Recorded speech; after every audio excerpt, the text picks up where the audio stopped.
ಎಲ್ಲಾ ಮೀಟಿಂಗ್ ಆಗೋ ಫಿಮೇಲ್ಸ್ ಎಲ್ಲ ಕನ್ಸೀವ್ ಆಗಂಗಿದ್ರೆ ಬ್ರೀಡರ್ಸ್ ಎಲ್ಲ ಇಷ್ಟೊತ್ತಿಗೆ ಕೋಟ್ಯಾಧಿಪತಿಗಳಾಗ್ಬಿಟ್ಟಿರೋರು. Okay, first of all I am against neutering the dogs. ಏನಕ್ಕೆ ಅಂತಂದ್ರೆ ಅದು ಒಂದು ನೇಚರ್ಸ್ ಗಿಫ್ಟ್. ನೀವ್ ಯಾರು ಅದನ್ನ ಕಿತ್ಕೊಳಕ್ಕಾಗ್ಲಿ ಕಂಟ್ರೋಲ್ ಮಾಡೋದಕ್ಕಾಗ್ಲಿ ಆಗಲ್ಲ. ಇನ್ ಮೇಲ್ ಡಾಗ್ಸ್ ಅದು ಒಂದು ಸರ್ಟೆನ್ ಏಜ್ ಬಂದ್ಮೇಲೆ ಮನೇಲಿ ಹಂಪಿಂಗ್ ಸ್ಟಾರ್ಟ್ ಮಾಡುತ್ತೆ. ಅಫ್ಕೋರ್ಸ್ ಅದ್ ಮೇಲ್ ಅದ್ ಮಾಡೇ ಮಾಡುತ್ತೆ. ಇದಕ್ಕೆ ನೀವು ರೆಡಿ ಇಲ್ಲ ಅಂತ ಅಂದ್ರೆ ನೀವು ಮೇಲ್ ಡಾಗ್ಸ್ ನ ತಗೊಳ್ಳೇಬೇಡಿ. ಇದಕ್ಕೆ ಆಲ್ಟರ್ನೇಟಿವ್ ಏನು, go to female dogs.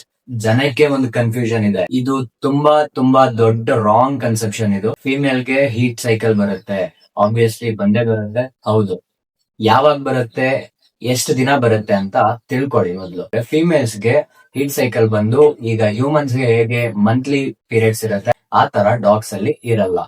Dogs ಗೆ ಹೇಗ್ ಬರುತ್ತೆ, 6 months ಗೆ ಒನ್ಸ್ ಹೀಟ್ ಸೈಕಲ್ ಬರುತ್ತೆ ಇನ್ ಫಿಮೇಲ್ಸ್. ಆ 6 months ಅಲ್ಲೂ ನಿಮ್ಗೆ ಏನು 1 ತಿಂಗಳಾನ್ಗಟ್ಲೆ ಎಲ್ಲ ಬ್ಲೀಡಿಂಗ್ ಆಗಲ್ಲ. 10 to 15 days, max to max 15 days.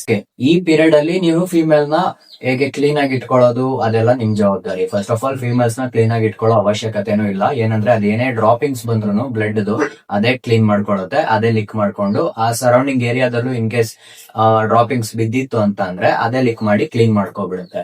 Compared to females, males ಬಂದು ಇನ್ನ ತುಂಬಾ ಗಲೀಜು ಅಂತ ಹೇಳ್ಬೋದು. ಯಾಕಂದ್ರೆ ಸಿಕ್ಕದಿರ್ಲಿಕ್ಕೆಲ್ಲ ಈ ಪಿಲೋಸ್ ಆಗ್ಲಿ ಇಲ್ಲ ಟಾಯ್ಸ್ ಆಗ್ಲಿ ಹಂಪಿಂಗ್ ಸ್ಟಾರ್ಟ್ ಮಾಡ್ಬಿಡತ್ತೆ. ಇಲ್ಲ ಸಿಕ್ಕದವ್ರು ಕಾಲಲ್ಲಿ ಈ ತರ ಮಂಡಿ ಹಾಕೊಂಡ್ ಕೂತಿದ್ರೆ ಮಂಡಿ ಮೇಲೆ ಹಂಪ್ ಮಾಡಕ್ ಸ್ಟಾರ್ಟ್ ಮಾಡ್ಕೊಬಿಡುತ್ತೆ.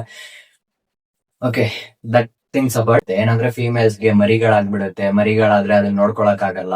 ಈ ಕನ್ಫ್ಯೂಷನ್ಸ್ ಇಂದ ಮೇಲ್ಗೆ ಹೋಗ್ತೀರಾ. But like in my experience ನಾನ್ ಹೇಳೋದೇನಂತ ಅಂದ್ರೆ, ಗೋ ಟು ಫಿಮೇಲ್ಸ್. ಮೇಲ್ಸ್ ಗಿಂತ ಫಿಮೇಲ್ಸ್ ತುಂಬಾ ಸೆನ್ಸಿಟಿವ್ ಇರುತ್ತೆ, ರೆಸ್ಪಾನ್ಸ್ ಚೆನ್ನಾಗಿ ಮಾಡುತ್ತೆ. ನೀವೇನ್ ಹೇಳಿದ್ರು ಸ್ವಲ್ಪ ಅದಕ್ಕೆ emotional attachment. Compare to male, females are much more emotionally receptive. Females ಗಿಂತ ಮೇಲ್ ಲಾರ್ಜ್ ಸೈಜ್ ಅಲ್ಲಿ ಇರುತ್ತೆ. ನಿಮ್ಗೆ ಈ ಚಿಕ್ಕ ಸೈಜ್ ಇರೋ ಫಿಮೇಲ್ ನ ನಿಮ್ಗೆ ಮೇಂಟೈನ್ ಮಾಡಕ್ ಆಗ್ತಿಲ್ಲ ಅಂದ್ರೆ ಅದೇ ಬ್ರೀಡ್ ಅಲ್ಲಿ ದೊಡ್ಡ ಸೈಜ್ ಇರೋ ಮೇಲ್ ನ ಇನ್ ಹೆಂಗ್ ಮೇಂಟೈನ್ ಮಾಡ್ತೀರಾ? That the simple question. Females ಬರೀ 6 months ಗೆ ಏನು ಒಂದ್ಸಲ ಹೀಟ್ ಬರುತ್ತೆ, ಆ ಟೈಮ್ ಅಲ್ಲಿ ಅಷ್ಟೇ ಅದು ಎಕ್ಸ್ ಪ್ರೊಡಕ್ಷನ್ ಮಾಡೋದು. ಓಕೆ, ಆ ಎಕ್ಸ್ ಪ್ರೊಡ್ಯೂಸ್ ಆಗೋ ಟೈಮ್ ಅಲ್ಲಿ ಇನ್ ಕೇಸ್ ಅದಕ್ಕೆ ಮೇಟಿಂಗ್ ಅಥವಾ ಕ್ರಾಸಿಂಗ್, ನಿಮ್ಮ ಟರ್ಮ್ ಅಲ್ಲಿ ಹೇಳ್ಬೇಕಂದ್ರೆ ಕ್ರಾಸಿಂಗ್ ಆಯ್ತು ಅಂತ ಅಂದ್ರೆ ಅವಾಗ ಮಾತ್ರ ಮರಿ ಆಗೋ ಚಾನ್ಸಸ್ ಇರುತ್ತೆ. ಎಲ್ಲಾ ಮೀಟಿಂಗ್ ಆಗೋ ಫಿಮೇಲ್ಸ್ ಎಲ್ಲ ಕನ್ಸೀವ್ ಆಗಂಗಿದ್ರೆ ಬ್ರೀಡರ್ಸ್ ಎಲ್ಲ ಇಷ್ಟೊತ್ತಿಗೆ ಕೋಟ್ಯಾಧಿಪತಿಗಳಾಗ್ಬಿಟ್ಟಿರೋರು. ಓಕೆ, ಎಲ್ಲಾ ಮೀಟಿಂಗ್ ಆಗೋ ಫಿಮೇಲ್ಸ್ ಕ್ರಾಸಿಂಗ್ ಆಗಲ್ಲ, ಕನ್ಸೀವ್ ಆಗಲ್ಲ. ಹ್ಯೂಮನ್ ಫಿಮೇಲ್ಸ್ ಗೆ ಹೇಗೆ ಸ್ಯಾನಿಟರಿ ಪ್ಯಾಡ್ಸ್ ಬರುತ್ತೆ ಅದೇ ರೀತಿ ಡಾಗ್ಸ್ಗೂ ಕೂಡ ಸ್ಯಾನಿಟರಿ ಪ್ಯಾಡ್ಸ್ ಬರುತ್ತೆ, ಡೈಪರ್ಸ್ ಬರುತ್ತೆ. ಅದನ್ನ ನೀವು ಹಾಕೋಬಹುದು. ನೀವು ಜಸ್ಟ್ ಅದೊಂದೇ ಒಂದು ಪ್ರಾಬ್ಲಮ್ಗೆ, ಅದೊಂದೇ ಒಂದು ಡ್ಯೂರೇಷನ್ ಆಫ್ ಟೈಮ್ಗೋಸ್ಕರ ಯೋಚನೆ ಮಾಡ್ಕೊಂಡು ನೀವು ಲೈಫ್ ಲಾಂಗ್ ನೀವು ಮೇಲ್ನೇ ಸಾಕ್ತೀರಾ ಅನ್ನೋ ಡಿಸಿಷನ್ ಏನಾದ್ರು ನೀವು ತಗೋತಿದ್ದೀರಾ ಅಂತ ಅಂದ್ರೆ ನಿಮ್ಗಿಂತ ದೊಡ್ಡರು ಇನ್ಯಾರು ಇಲ್ಲ.